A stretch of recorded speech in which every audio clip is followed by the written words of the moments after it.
Afternoon, everyone. Happy Monday. No one is as happy about Monday as I am, I guess. Let me start with a few comments.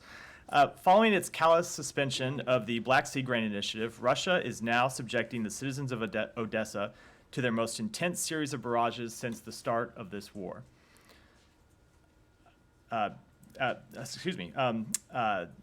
Missile and drone strikes that began last week after Russia withdrew from the Black Sea Grain Initiative have killed and injured scores of civilians, devastated UNESCO-listed heritage sites, including the historic Orthodox Transfiguration Cathedral, and destroyed port infrastructure and grain stockpiles that could have fed hundreds of thousands around the world.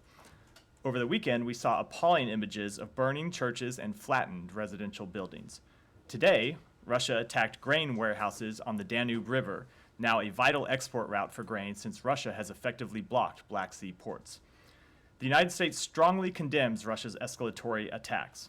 The consequences for the rest of the world of Russia's attacks on Ukraine have never been more clear. These vicious strikes further illustrate Russia's willingness to use food as a weapon in its illegal war against Ukraine. The Kremlin wants to deprive Ukraine's economy of a major source of income without regard for needy people across the globe who will feel the consequences and be forced to pay higher prices for food. The United States and our allies and partners will not waver in our support for Ukraine as it defends itself and fights to reclaim its sovereign territory. We will continue to support Ukrainians as they work to recover and rebuild, as you saw from the nearly $1 billion in assistance announced during Administrator Power's travel to Odessa and Kyiv last week. While we seek to help Ukraine rebuild and find alternate ways to continue its grain exports to the world, the Kremlin remains determined to cause destruction. Until Russia withdraws its forces and demonstrates that it has an interest in peace, it is our shared responsibility to demand that the Kremlin cease its attacks on Ukraine and its people, to help Ukraine defend its territory and protect its people, and to hold Russia to account for the suffering it chooses to inflict on so many. With that, Matt? Oh, really? Oh, I thought you said you had a couple. Couple of comments, not a couple of sets of comments. Oh, okay. All right. Well, listen, I'm sure we'll get back to Ukraine in a second, but I just want to start to see if we can clear up what's going on with Private Travis in North Korea. Has there been any contact between either the U.S. or the UN command and North Korea about his situation? Let me take them maybe in reverse order of the way you asked them. I saw the reports about contact between the UN command and North Korea.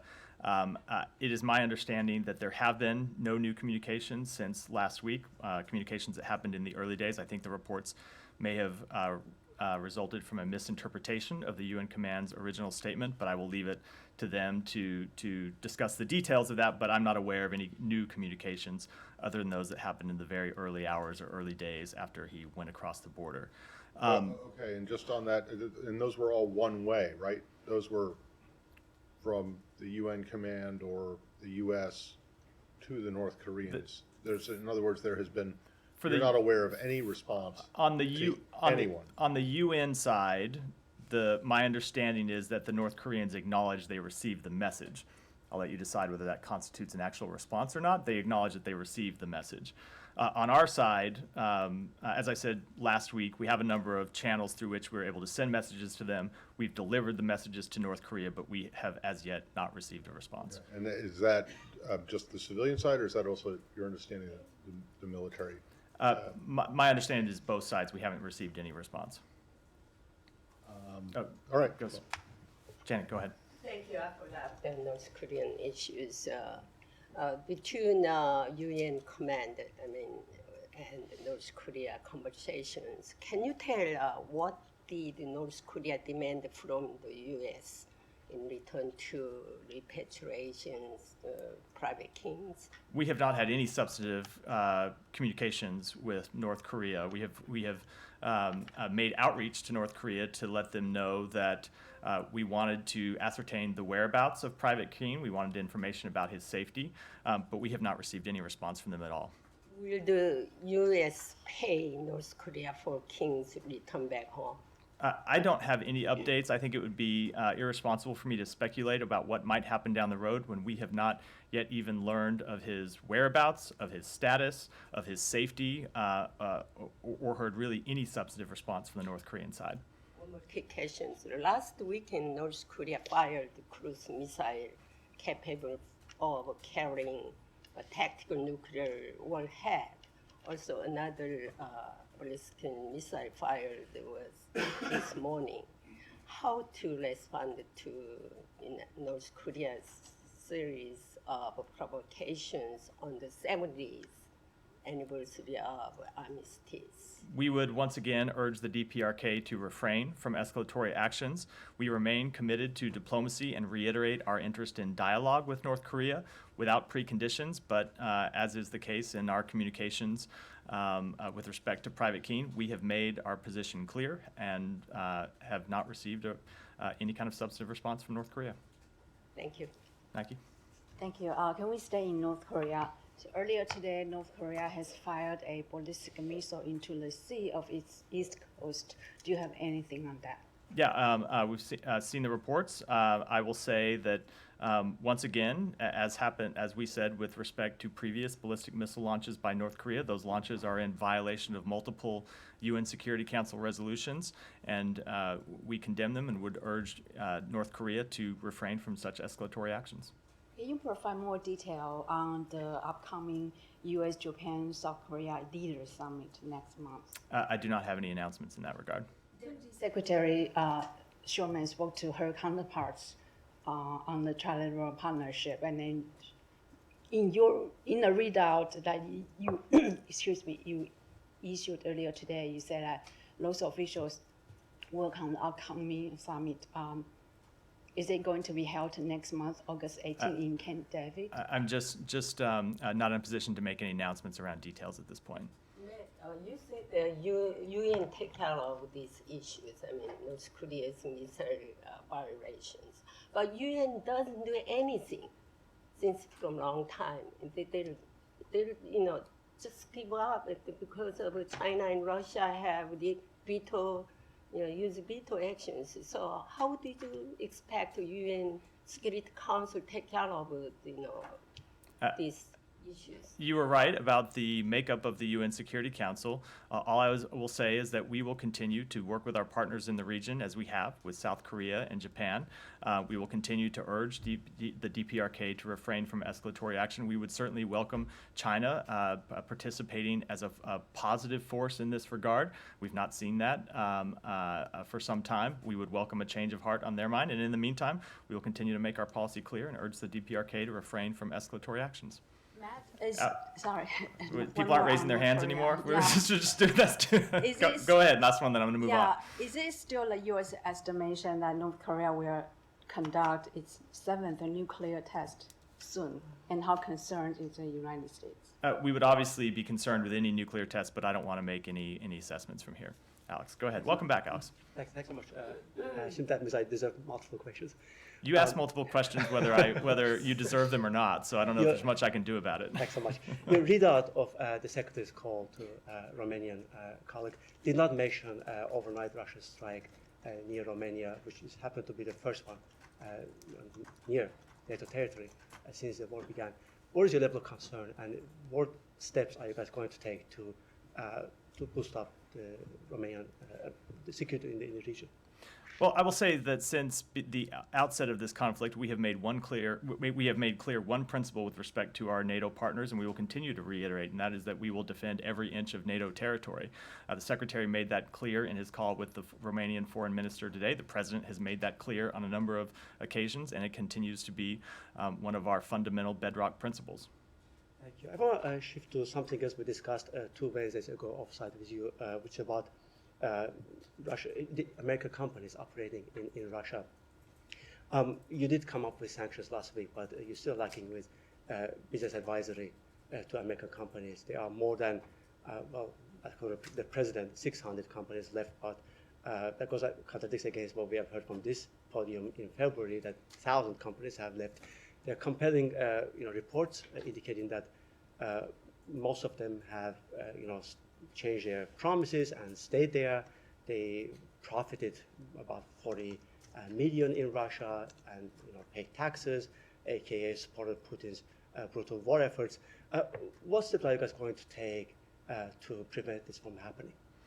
I won't preview any steps that we may or may not take down the road. That's true with respect to all of our sanctions actions or enforcement actions. But I will make clear, as we have, that we would oppose any company, any individual that helps the Russian Federation profit off of this war or takes actions that would benefit the Russian government's prosecution of this war. We have imposed a number of sanctions in that regard. We continue to impose new sanctions, as you said, as recently as last week, and we will continue to look for ways to tighten the enforcement of those sanctions. Matt, today marks 17 months of this brutal war. You have no problem that there are still American companies are operating in Russia, earning money and funding Putin's war efforts. I don't have anything to add other than what I just said. Please come back to me later. I won't be respectful Yeah, of my go ahead. colleagues. Staying on Russia and Ukraine, I wanted just to come back to the call, the Secretary's call with his Romanian counterpart. Did they kind of agree or just have any specific discussions about these attacks on the Danube? This is not just on the issue of Article 5, as you said, but this is obviously very close to the border, and as you said, is potentially interrupting grain export routes from Ukraine. So, is there like a specific message that the Secretary and the Romanian counterpart, agreed, and that you want to sort of convey to the Russians? They did discuss the issue as well as the broader, excuse me, getting broader and black together, the broader Black Sea Grain Initiative, and the Secretary made clear that he would welcome Romania's support, as they would welcome the support of all of our allies and partners in the region in finding ways to restart the Black Sea Grain Initiative. As you know, President Erdogan said on Friday that he looked to have further discussions with President Putin to urge him to rejoin the Black Sea Grain Initiative. We obviously would be hopeful that there would be some success out of those discussions, but we're also mindful of the series of events since last week when Russia pulled out of the initiative that I outlined in my opening comments. 4 or 5 days of repeated attacks on Odessa, Russia staging, or I should say, Russia holding a practice assault on a mock ship in the Black Sea last week. We've had information to suggest that they may be preparing a false flag operation. We believe they may be preparing a false flag operation. They're threatening of ships operating in international waters. And then just today, this attack on the Danube. So we will continue to consult with our partners in the region on how we might find alternative ways to get grain out of Ukraine, but recognizing that there is no perfect solution that would allow Ukraine to ship the same amount of grain as it did under the Black Sea Grain Initiative without the reopening of those sea lanes. There just simply isn't a way to get enough grain out through the Danube ports or over land or any other means. A separate. Sorry. Well, are you suggesting that these attacks on the Danube were a false flag operation? No, that's not what No. I was going through. We believe there may be a false flag operation, but Have that's you not what seen- this was. This was an Have attack. there been any?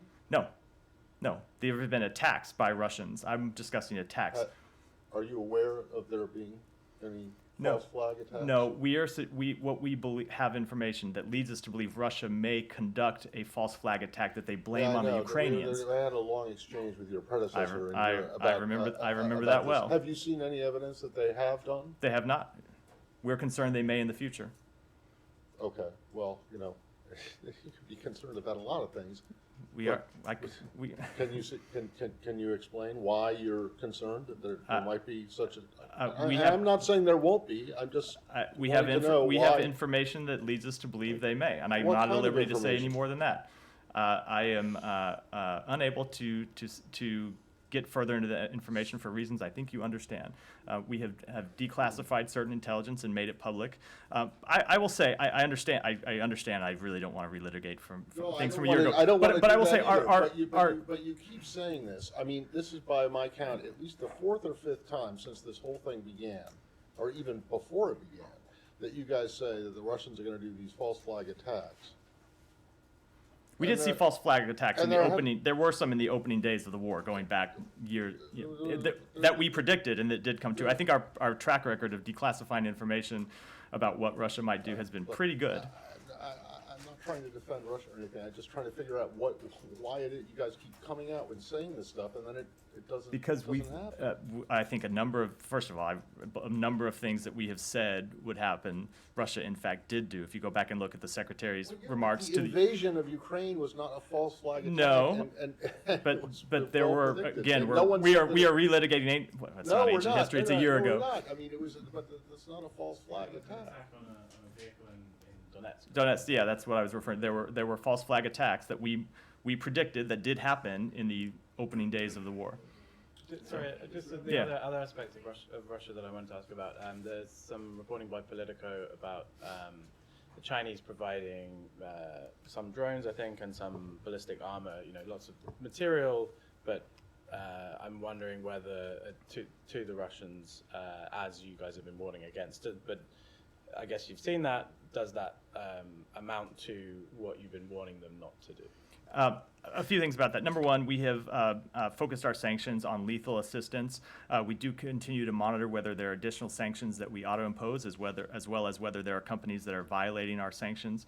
I'm not going to comment with respect to the specific report in Politico, because the only information I have is what's contained in the article, which isn't to say I doubt it, but we would obviously have to conduct our own assessment before making any kind of determination about whether an activity was a sanctions violation or whether we needed to impose additional sanctions in response to some activity that we've seen. I will say one of the things that we made clear, that Secretary Blinken made clear to Chinese government officials when we were in Beijing, was that one, we were monitoring the issue closely and would very much oppose any action on the government side, the Chinese government transferring lethal assistance to Russia. And that number two, on the private sector side, it was an issue where we also had serious concerns. We had seen companies providing assistance to Russia in the past and had sanctioned those companies, and that we would continue to monitor it closely and take actions against private Chinese companies when we saw such sanctionable activity. And from the government perspective, it's still the case that you haven't seen anything that sort of oversteps that. That's correct. That's correct.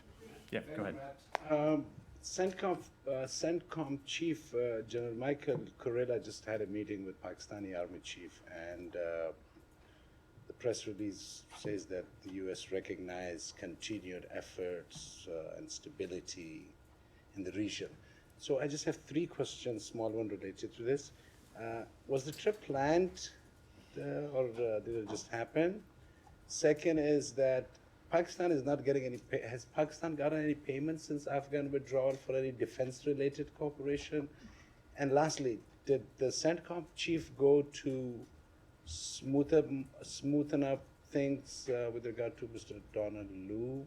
I would Please don't say, start with Donald Lu. Let's start with the first. Yeah, I wondered if you would get there. You always do. I would refer you with respect to all three of those questions to my colleagues at the Pentagon. That obviously involves a trip by a senior U.S. military official. They have a daily briefing over there, and I would encourage you to ask those questions to them. You are part in the story that Matthew Miller had earlier last week mentioned that, urged the Afghan authorities to not use their land for security reasons. So I was just wondering, is the State Department aware of the trip or no? We were aware of the trip, but for any detailed comment, I would refer you to the Pentagon. Just last question.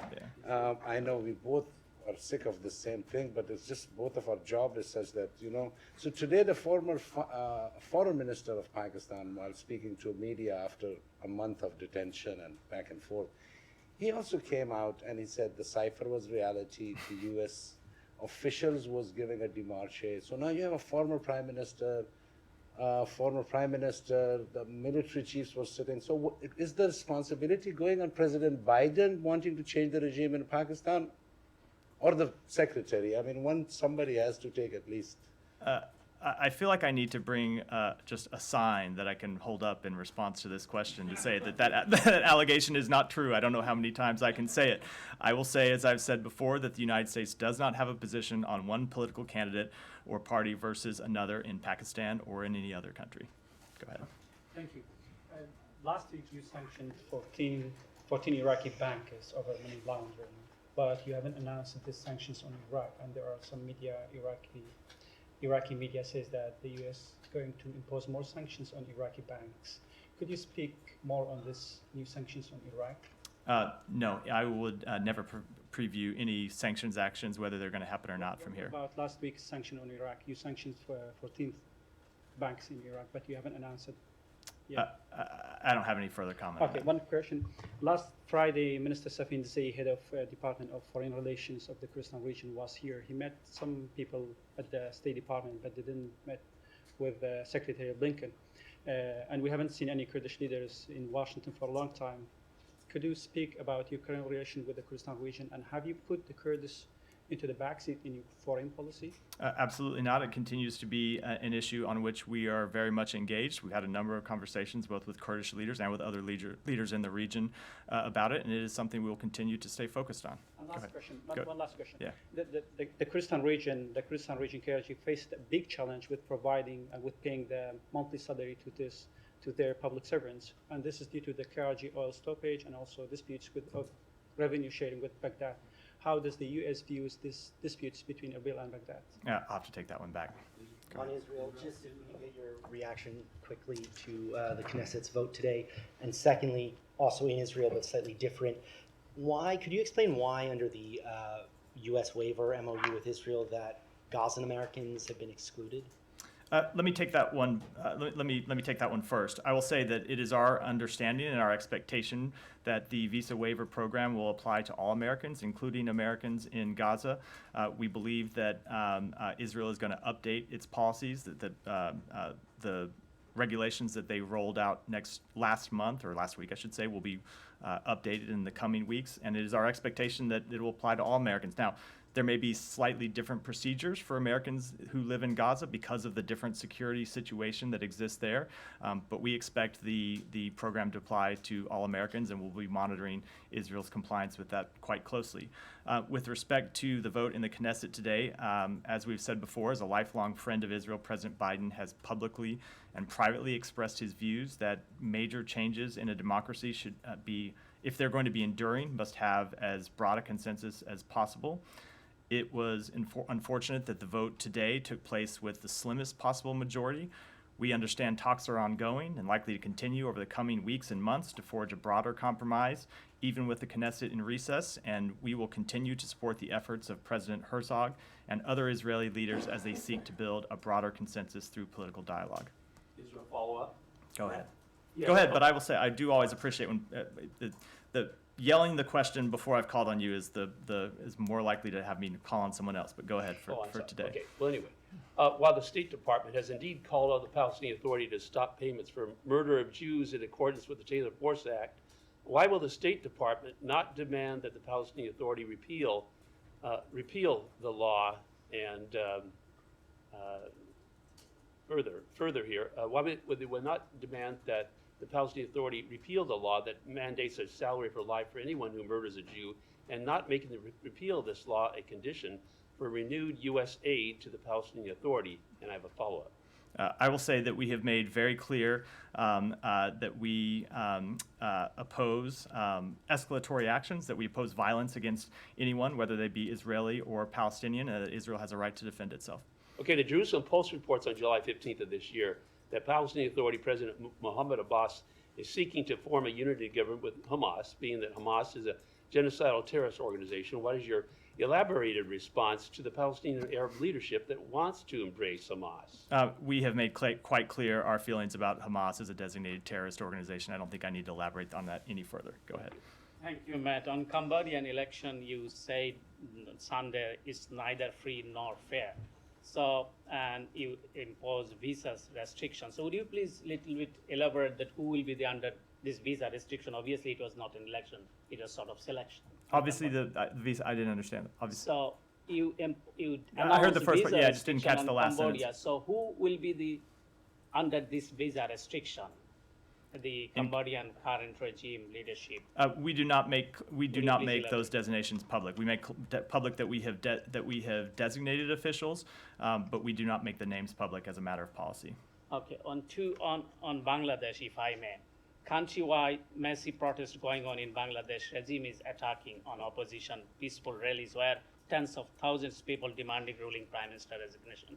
Internet shutdown in opposition rallies, including cell phone checking, arrest and filing thousands cases against opposition leaders and workers. Even deceased opposition leaders are not spared by the current regime. So will US imply the visa restriction those who are undermining democratic process and human rights in Bangladesh? So as a policy, we don't preview visa restrictions any more than we preview any other sanctions actions, as I've said in response to questions about other sanction authorities previously in this briefing. But as Secretary Blinken made clear when he issued the policy on May 24th, these visa restrictions would apply to anyone who undermines the democratic election process in Bangladesh. Actions that constitute undermining the democratic election process include vote rigging, voter intimidation, the use of violence to prevent people from exercising their rights to freedom of association and peaceful assembly, and the use of measures designed to prevent political parties, voters, civil society, or the media from disseminating their views. Yeah, in Bangladesh, human rights defenders are being subject to threats, harassment, and prosecution from state and non-state actors. According to recent reports of the Center for Governance Studies, 86% human rights defenders face various obstacles. Funds control is another weapon in government hands, as the regulatory body NGO Affairs Bureau is under Prime Minister's office.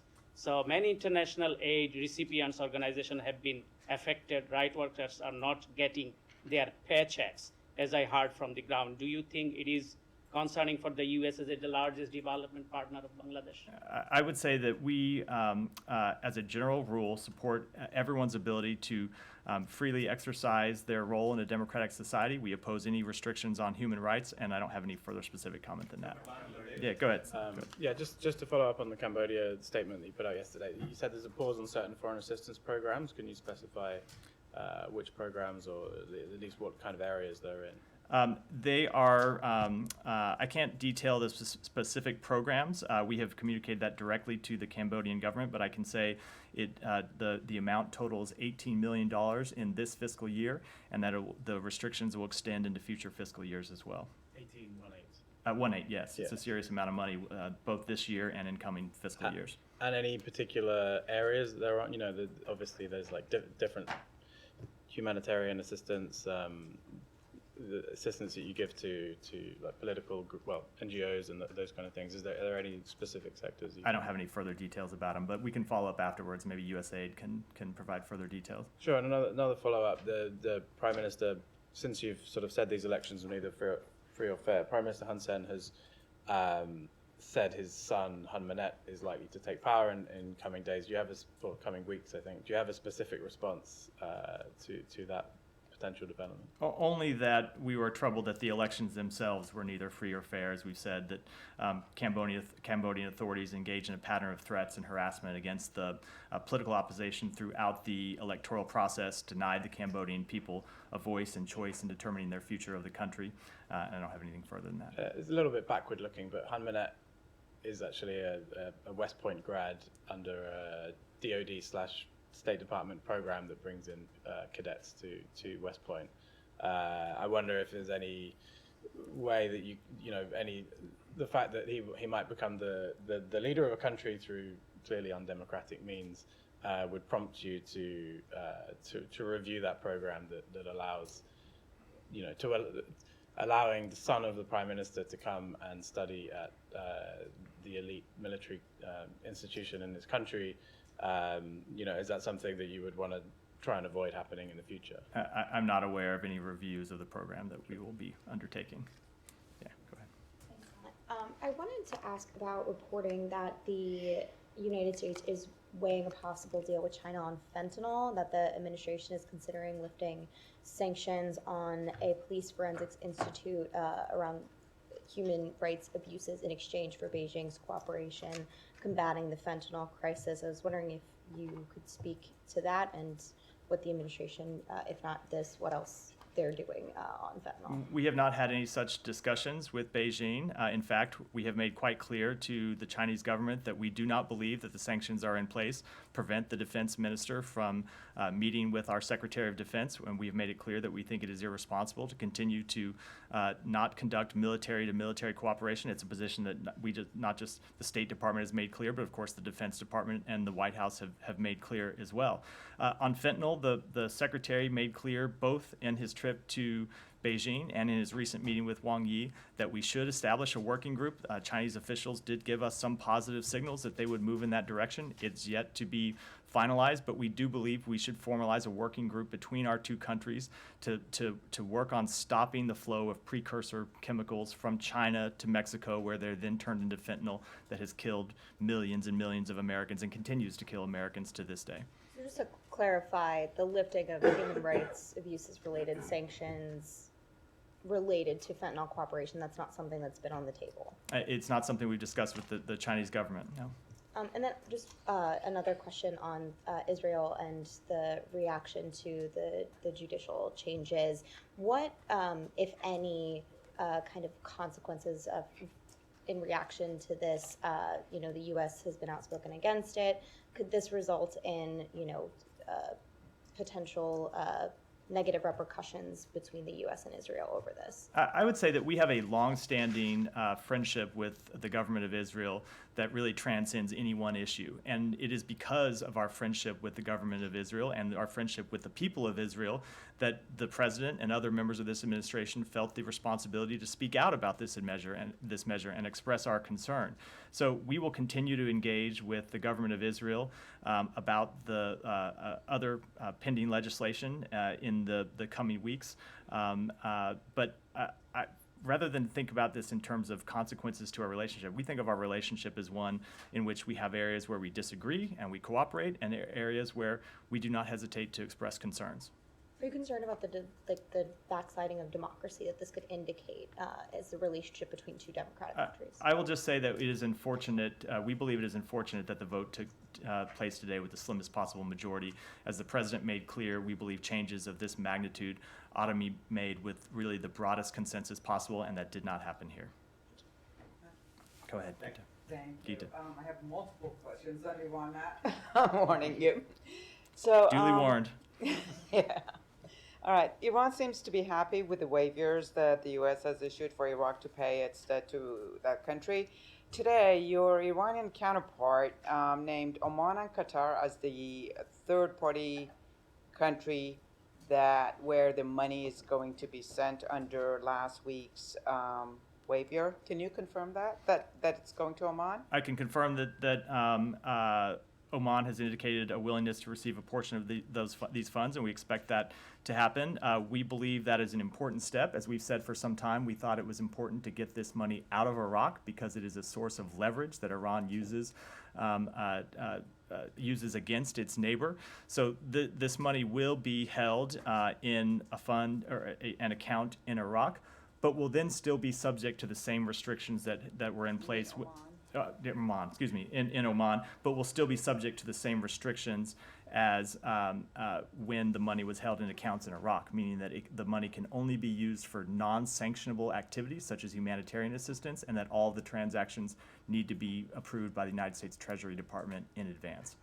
Okay, on the prisoner exchange issue, again, your Iranian counterpart blamed the U.S. for elongation of this process. What has been and is the main obstacle in getting this process finalized, getting the detainees back home? I'm not going to speak to the details of this process, as I have never been willing to do, just because we think it's important to keep those details private. It's obviously a very sensitive matter with respect to these detainees. But I will say there is certainly nothing more than there's nothing that we would like more than to get those detainees home as soon as possible. We are working as expeditiously as we can to make that happen. We want it to happen more quickly, not less quickly. And beyond that, I wouldn't want to talk about any of the underlying details. And the last one today, there's this e-commerce company in Iran called DigiKala. It was shut down yesterday because some pictures of women without the mandatory scarf or head covering was released online. Any comments? And the the company has been referred to the judicial system. Yeah, we've seen the reports that Iranian authorities have closed the offices of DigiKala over photographs of employees purportedly not wearing a mandatory hijab. We believe the targeting of DigiKala sends a clear message to the young people of Iran. The regime will stop at nothing to control the women and girls of Iran. The regime is even willing to suffocate its own local startup companies to that end. Behavior such as that has an incredibly negative effect on the outlook for Iran's aspiring entrepreneurs, and it is no wonder that so many young people in Iran are calling for change or leaving the country. All right, thank you. Is that all? I thought there were going to be more. You said Well, multiple. multiple. Yeah, go ahead. Thank you. How concerned is the U.S. with Lukashenko's comments about Wagner forces wanting to invade Poland? I will say it is another in a series of irresponsible comments by Lukashenko. And the only thing I will reiterate, as I said about another matter earlier in this briefing, the United States will defend every inch of NATO territory. Yeah. Because not just Lukashenko made comments about Poland, but also Putin, who warned that attack on Belarus from Poland somehow would be an attack on Russia. And also he made some comments about how Poland's western lands are a gift from Stalin. So do you see this as some kind of orchestrated campaign? How do you see those comments? Should we be worried? I don't know how much you should read into them. I would say that there is only one country in the region that has demonstrated the not only the intent but the willingness to invade its neighbors, and that's Russia, not Poland, not any other in any other country in the region. And so I would just reiterate that our alliance with Poland is strong. Poland is a NATO member, of course, and we will defend, if necessary, every inch of NATO territory. Yeah. So yesterday, Secretary of State said Russia has already lost war in Ukraine, and Kiev has already retaken about 50% of the territory seized by Russia. He also maintained that the Ukraine counter-offensive is still in its relatively early days. But on the same day, Russian president asserted that Ukraine's counter-offensive failed. How successful do you think Ukraine's counter-offensive has been so far in terms of regaining territory from the Russian forces? Let me step back and without respect to this counteroffensive. That's right. Ukraine has already regained. Depends. If you look at if you include Crimea, it's somewhere. Ukraine has regained somewhere around 45% of its territory. If you look at the post 2014, not including Crimea, it's somewhere around 61% of its territory since the launch of the full-scale invasion. So Ukraine has already been incredibly successful in regaining territory that Russia had temporarily occupied.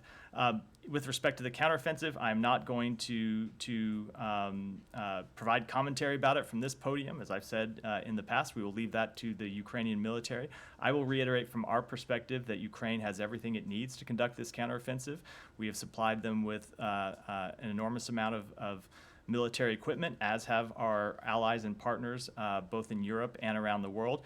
And we will continue to do so. You can expect further announcements of military assistance in the coming days. We will continue to stand strong with NATO as it conducts this counteroffensive. Go ahead. Yeah, I'd like to go to North Korea quickly. How long would you like to wait if there is no response from North Korea on Private K? I don't know. What do you mean? How long would we have to Are wait? you We going to would wait obviously love to get a indefinitely? response as soon as possible. Do you have any other options except to wait to hear from North Korea?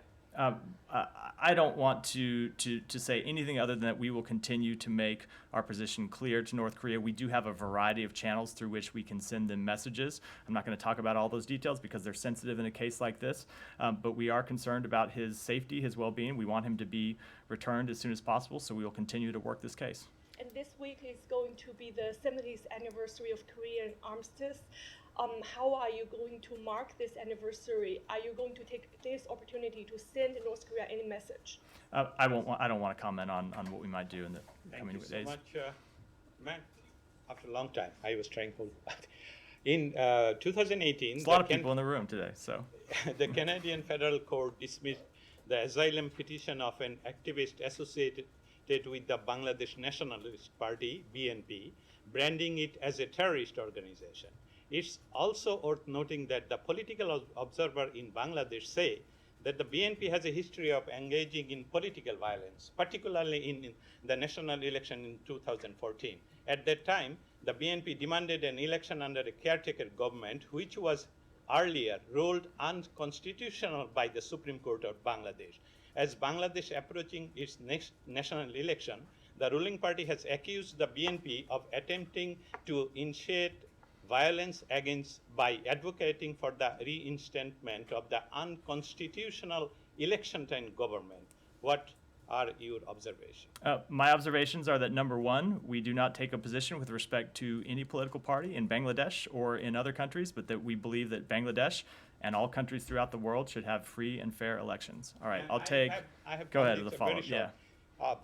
In Bangladesh, media experts believe that the United States uses human rights issues as a tool of exert pressure on specific countries to further its own interests.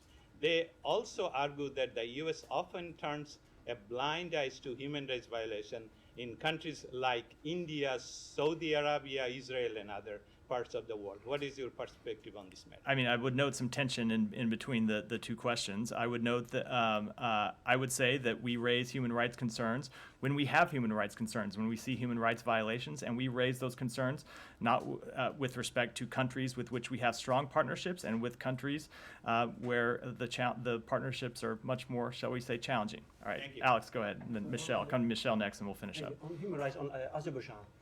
Azerbaijan arrested another opposition leader yesterday, Gubat Ibadoglu. They came up with some trumped-up charges against him, but what we do know is that he was a vocal critic of the government on economic policy, corruption, and was singled out by the president while he was teaching here in New Jersey. Do you have any comment on that? Have you heard about the case? Yeah, we are closely following the arrest of Gubad Ibadoglu. The United States remains strongly committed to advancing respect for human rights and fundamental freedoms. We urge Azerbaijan to protect the human rights and fundamental freedoms of its citizens, including Gubad Ibadoglu, consistent with Azerbaijan's own constitution and international obligations and commitments. Thank you. And one more on Georgia, if you don't mind. A group of former U.S. ambassadors, 5 ambassadors to Georgia, issued a statement last week urging the Georgian government to allow the President Saakashvili to obtain life-saving medical treatment. Do you support those calls? I'll just say we are monitoring Mr. Saakashvili's case closely. We are very concerned about his health. As we have said publicly and privately to the Georgian government many times, it is the government's responsibility to provide the medical care he needs to ensure his human rights are respected, and we will continue to monitor this case very closely. All right, Michelle, this will be the last one. Thank you. Do you have any updates on the passports backlog? Do you have any figures on the applications? And what's your reaction to the critics at the Capitol that the State Department is not doing enough in this regard? I will say we are working on this. We saw a record number of passport applications this year. We have surged resources to try and bring down the backlog. We are seeing some positive indications that will happen. It was, of course, going to take some time to resolve. We had, as I said, an extensive number of applications. It is a high priority for everyone in this administration or in this department, from the senior leadership on down, and we remain determined to get those wait times down as soon as we possibly can. And do you have any numbers on the application? I don't, but I'll be happy to follow up with you. All right. Thanks, everyone.